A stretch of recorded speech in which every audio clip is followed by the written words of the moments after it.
Usa ka pulo ka adlaw nga Fire Investigation Course o FIC ang malampusong gipahigayon sa Negros Oriental Convention Center sa Dumaguete City nga giorganisar sa Bureau of Fire Protection, Negros Oriental Province, ilalom sa liderato kanhi Fire Chief Inspector Marlon K. Chomling. Ang pagbansay gipahigayon sa kooperasyon sa BFP National Headquarters Training Services ug gisuportahan sa provincial government sa Negros Oriental. Ang kurso nagtinguha nga palig-unon ang mga abilidad sa investigasyon sa mga kawani sa BFP aron masuportahan ang mandato sa bureau nga masiguro ang kaluwasan sa publiko.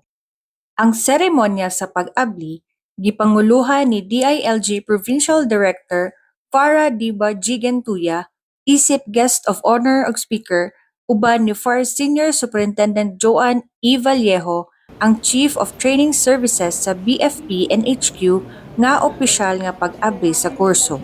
Sa kinatibuk-an, 46 ka mga investigador sa sunog gikan sa lain-laing istasyon sa tibuok lalawigan ang mipartisipar.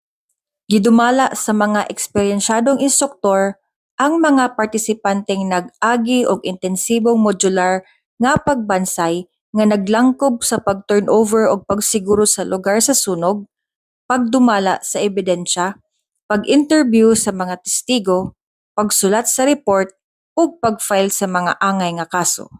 Sa ikasiyam nga adlaw, ang mga partisipante mitambong sa usa ka simulated nga investigasyon sa field. Gibahin sa upat ka grupo, gihatagan sila og katungdanan nga maghimo og hingpit nga investigasyon sa usa ka mock fire incident, maghimo og detalyadong mga report ug ipresentar ang ilang mga nahibal-an sa panel nga mga hurado sa sunod nga adlaw. Ang kurso natapos sa usa ka seremonya sa graduation sa ikapulo nga adlaw uban sa presensya ni Fire Superintendent Heidelin R. Vertudes, ang Regional Chief Operations Division, isip guest of honor and speaker.